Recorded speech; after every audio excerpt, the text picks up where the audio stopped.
오늘도 모든 성도님들께 은혜가 넘치기를 소원합니다.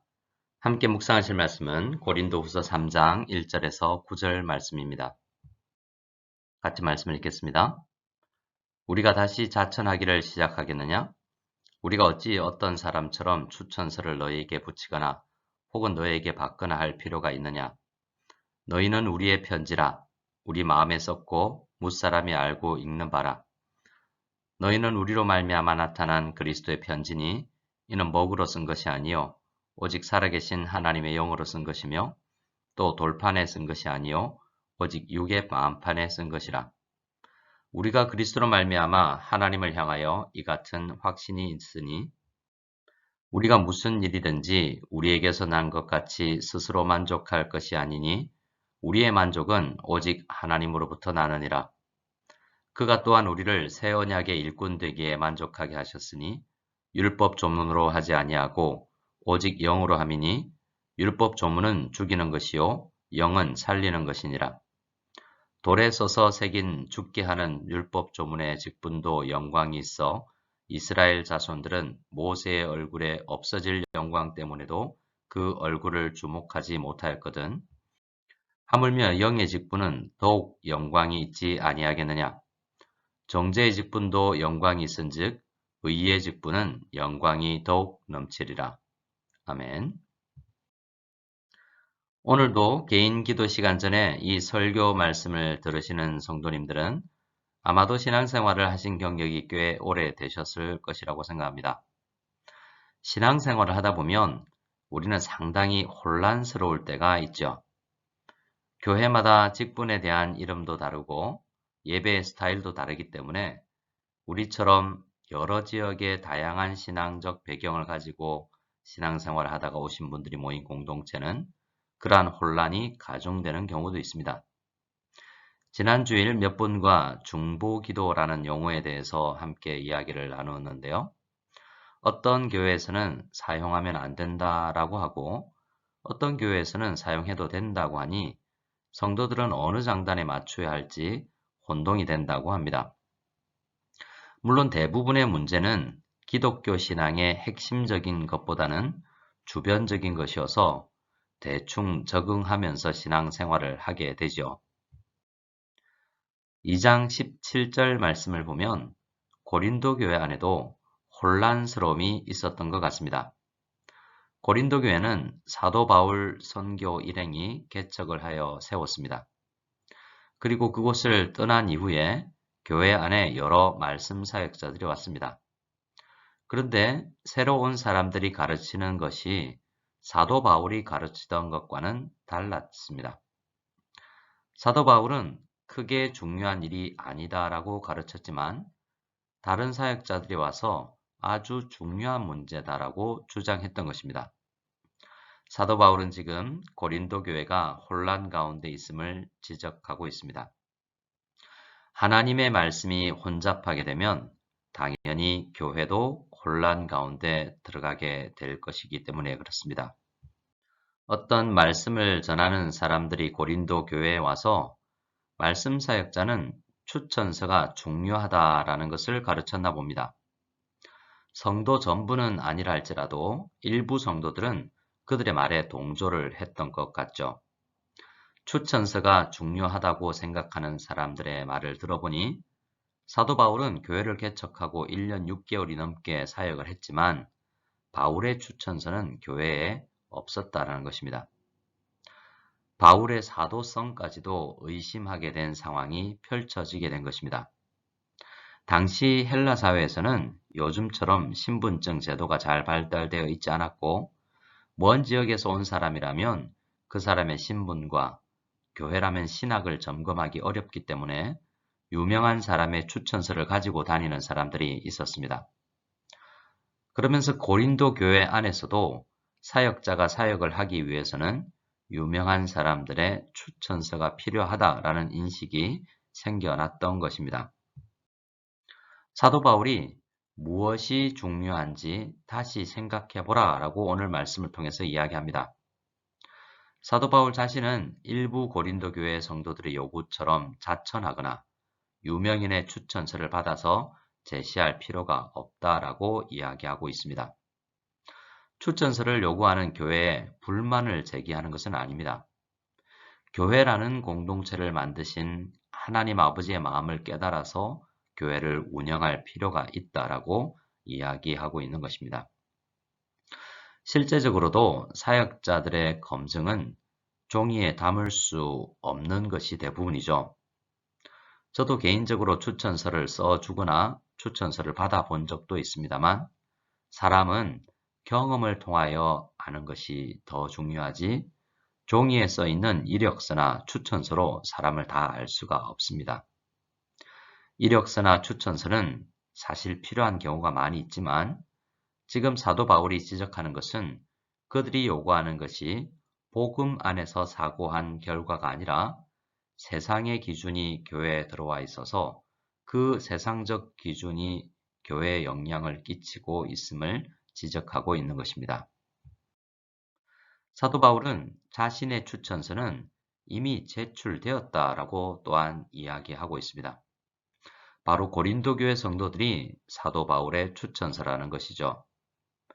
바울은 고린도 교회를 개척하고 1년 6개월 이상을 목회를 하였습니다. 그리고도 여러 서신 왕래를 통해서 하나님의 말씀을 가르쳐 왔죠. 그래서 교회가 세워졌지 않습니까? 바울이 선포한 복음으로 인해 그들의 삶이 변화가 되었습니다. 이전에 세상 풍조를 따르고 공중의 권세 잡은 자를 따르던 그들이 복음의 능력으로 하나님의 자녀가 되었고 그래서 교회로 이미 서 있다라는 것입니다. 그 사실을 인지하지 못하고 엉뚱한 요구를 하고 있는 것입니다. 사도 바울은 또한 고린도 교회 성도들을 바울의 편지라고 이야기합니다. 바울이 써 내려간 예수 그리스도의 편지라는 것입니다. 바울과 함께한 복음 사역자들이 복음을 전했고 그 복음으로 말미암아 나타난 그리스도의 편지가 성도들입니다. 그런 성도들이 주위에 함께 신앙생활을 하고 있음에도 불구하고 추천서를 요구하는 것은 잘못된 가르침을 따르는 것이요 세상의 영향력에 의한 것이라는 것입니다. 연약한 교회는 이렇게 잘못된 가르침이 주어지면 쉽게 흔들릴 수가 있습니다. 그래서 교회는 말씀 안에서 기준을 세워서 운영을 해 나가야 합니다. 교회로 들어온 지 얼마 되지 않은 사람들이 다른 교회는 이렇게 하더라, 내가 있던 교회는 이렇게 운영하지 않았다 라고 쉽게 주장하는 경우들이 있습니다. 그럴 때 중요하지 않은 일로 교회가 혼잡해질 수 있죠. 사도 바울이 다른 유명인의 추천서가 필요 없는 이유가 또 있습니다. 바울은 부활하신 예수님으로부터 사도로 부르심을 받았습니다. 자신의 사도 자격을 주장함에 있어서 부활하신 예수 그리스도보다 더 뛰어난 추천인이 있을 수 없지 않겠습니까? 5절 말씀에 보면 이러한 자격이 스스로 노력하여서 얻은 것이 아니고 오직 하나님으로부터 얻은 것이다 라고 말하고 있습니다. 고린도 교회 안에 들어와서 자신은 유명한 사람의 추천서가 있다 라고 자랑하는 사람들은 어떤 면에서 자기가 노력한 결과로 자격을 얻었다라고 자랑하고 있는 것입니다. 오늘날 목회자로 사역하기 위해서는 신학교에서 일정한 훈련이 필요하고 졸업장과 목사 안수증이 필요한 것이 사실입니다. 하지만 이보다 더 중요한 상위의 가치는 하나님의 내적 부르심입니다. 나를 목회자로 부르셨다라는 그 내적 부르심이 확인이 되어야 합니다. 이것이 더 중요합니다. 하지만 그와 함께 중요한 것은 그가 자라왔던 교회가 그를 인정하는가입니다.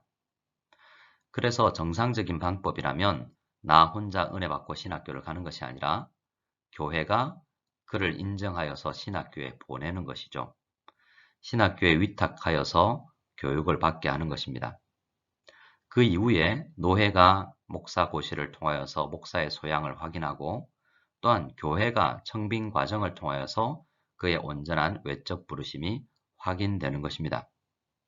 사도 바울은 오늘 말씀을 통해서 이 내적인 부르심과 외적인 부르심을 함께 가진 사람임에도 불구하고 엉뚱하게 종이 몇 장이 필요하다라고 요구하고 있는 이 현실을 지적하고 있는 것입니다. 이러한 원리는 비단 전임 사역자들에게만 해당되는 것이 아닙니다. 우리 평신도님들에게도 해당되는 원리입니다. 교회는 어떤 성도님들이, 어떤 평신도 사역자가 필요할까요? 다른 교회에서 많은 성경 공부 프로그램을 수료하고 자격을 가지고 있는 사람들보다 교회와 함께 호흡하며 오랜 기간 서로를 알아가는 가운데 자연스럽게 그의 은사와 부르심이 확인되는 것이 중요합니다. 디모데전서 3장에서는 목사의 자격을 이야기하면서 새로 입교한 사람도 세우지 말고 교회 안에서만이 아니라 밖에서도 선한 증거를 얻은 사람이어야 한다라고 말합니다. 우리가 목회자를 세울 때, 직분자를 세울 때 꼭 염두에 두어야 될 내용이죠. 어떤 프로그램을 통해서 자격을 얻는 것은 쉽습니다. 한번 은혜 받고 신학교에 입학하여 신학을 배우는 것도 쉽게 할 수도 있습니다. 하지만 한 교회 공동체 안에서 오랜 기간 함께하며 서로를 알아가며 복음의 열매들을 통하여서 인정받는 것은 그리 쉬운 일이 아니라고 할 수 있습니다. 사도 바울은 사도의 자격 문제를 조금 더 설명해 나갑니다. 하나님은 바울을 새 언약의 일꾼으로 부르셨는데요. 새 언약의 일꾼은 옛 언약, 곧 율법의 시대에 부름을 받은 사역자들과 비교할 수 없을 정도로 영광스러운 것이다 라고 말하고 있습니다. 사도 바울은 누구보다도 율법과 복음을 잘 비교할 수 있는 사람이죠. 자기 자신이 율법의 일꾼, 옛 언약의 일꾼이 되기 위해서 많은 공부를 하고 헌신을 했던 사람입니다. 그런데 부활하신 예수님을 만나고 복음을 믿고 나서 바울은 깨달았습니다. 자기 자신이 그동안 과정을 목표로 생각하고 살았던 것을 깨달았습니다. 다시 한번 말씀드립니다. 과정이 목표인 줄 알고 살았다라는 것입니다. 율법은 예수 그리스도를 만나기 위한 과정입니다. 마치 모델하우스를 통해서 자신이 살게 될 아파트를 구경하고 체험하다가 실제 완공된 아파트가 지어지면 아파트에서 살지 모델하우스에서 살지 않죠. 모델하우스는 부수어버리거나 리모델링을 합니다. 모든 구약 성경은 예수 그리스도를 향해 있고 예수 그리스도를 만나도록 인도하는 몽학 선생입니다. 율법을 통해서 예수님을 만나지 않으면 아직 목적지에 다다르지 않고 과정 중에 있는 것입니다. 그런데 고린도 교회 안에서는 추천서가 필요하다라고 목소리를 높이는 사람들만 있었던 것이 아니라 율법을 잘 알고 있다고 자긍심을 가지며 복음을 누리고 예수님 안에 참된 자유를 누리고 있는 사람들을 재단질하는 사람들도 있었습니다. 3장 6절 이하에서 18절까지는 이러한 이야기를 하고 있는 것입니다. 돌에 써서 새긴 죽게 하는 율법의 조문의 직분도 영광이 있지만 하물며 영의 직분은 더욱 영광스럽다라는 것을 증명해 나가는 것입니다. 9절에서는 정죄의 직분도 영광이 있은즉 의의 직분은 영광이 더욱 넘친다라고 말합니다. 그리스도에 대해 소개를 하는 모델하우스와 같은 일정한 기간과 제한이 있는 율법을 수호하고 지키는 직분도 귀하지만 온 율법이 가리키고 있던 예수님이 오셔서 모든 율법을 완성한 후에는 그 의의 직분의 영광은 말할 수 없는 가치를 지니고 있다라고 이야기하는 것입니다. 우리는 사도 바울의 마음을 잘 깨달을 수 있어야 되겠습니다. 이러한 이야기를 왜 하고 있는가라는 것이죠. 오늘 고린도후서 3장을 통해서, 아니 고린도 전후서 전체를 통해서 사도 바울이 하고 싶은 말은 아주 세부적인 디테일한 것에 천착하여서 큰 그림을 보지 못하는 우를 범하지 말아야 된다라고 이야기를 하는 것입니다. 율법이 지시하는 것은 보지 못하고 율법 안에 갇혀 살아서는 안 된다는 것입니다. 무엇보다도 예수 그리스도 안에서 참된 자유를 누리는 신앙생활을 해야 한다는 것입니다. 예수님과 인격적인 교제를 나누고 감정적인 교제를 나누고 지성적으로도 깊이 있는 교제를 나누는 신앙생활을 해야 한다는 것입니다. 일부 잘못된 지도자 때문에 그러한 그리스도 안에서의 풍성함을 누리지 못하는 것을 안타깝게 여기며 사도 바울은 글을 써내려가고 있는 것입니다. 우리도 흔히 이러한 오류에 빠질 수 있다는 것을 주의해야 되겠습니다. 우리 주님은 신학 공부에 심취하지만 그리스도와 인격적 만남과 교제는 없을 수 있는 그러한 것을 경계하라고 합니다. 신앙생활은 조직신학을 공부하며 논리적으로 기독교 진리를 정확하게 파악하는 것이 목표여서는 안 됩니다. 신앙생활은 제자훈련 수료증을 받고 많은 기독교 서적을 읽는 것이 목표가 되어서는 안 됩니다. 그러한 것들은 과정입니다. 조직신학, 성경신학, 성경통독, 큐티, 양육강의, 제자훈련을 통해서 우리는 부분적으로 정리되고 성장하는 은혜가 있습니다. 그러나 그러한 일에, 그러한 과정에 중독되다시피 해서 그 모든 과정을 통해서 만나야 할 예수 그리스도는 정작 만나지 못한다면 가장 중요한 목표를 이루지 못하게 된 것입니다. 우리는 이러한 과정에 멈추지 아니하고 매일매일 이 과정을 통해서 예수님을 만나야 되겠습니다. 오늘 우리는 말씀을 통해서 아주 사소한 것, 디테일한 것에 천착하여서 진작 중요한 예수 그리스도와의 인격적인 만남을 등한시해서는 안 된다라는 것을 함께 생각했습니다. 또 목회자나 성도들이 새 언약의 일꾼이라는 사실도 함께 나누었습니다. 우리 주님께서는 우리를 새 언약의 일꾼으로 부르셨습니다. 교회 안에서 우리에게 주어진 이 직분들은 참으로 귀한 것입니다. 구약 성경에 모세보다 귀한 것이다 라고 이야기하고 있습니다. 새 언약의 일꾼으로서 교회 안에서 우리가 하는 작은 일에도 감사하며 영광스러운 주님의 승리의 사역에 동참하는 우리 모두가 되기를 소원합니다. 광고 말씀 잠시 드립니다. 내일부터 10월 9일까지는 국경절 휴무입니다. 모든 집회는 주일 예배를 제외하고 쉬게 됩니다. 10월 9일 밤 금요기도회에서 함께 만나도록 하겠습니다. 행복한 연휴 되시기 바랍니다. 우리 함께 주기도문 드리고 개인 기도로 나아가겠습니다. 하늘에 계신 우리 아버지여, 이름이 거룩히 여김을 받으시오며 나라가 임하시오며 뜻이 하늘에서 이루어진 것 같이 땅에서도 이루어지이다.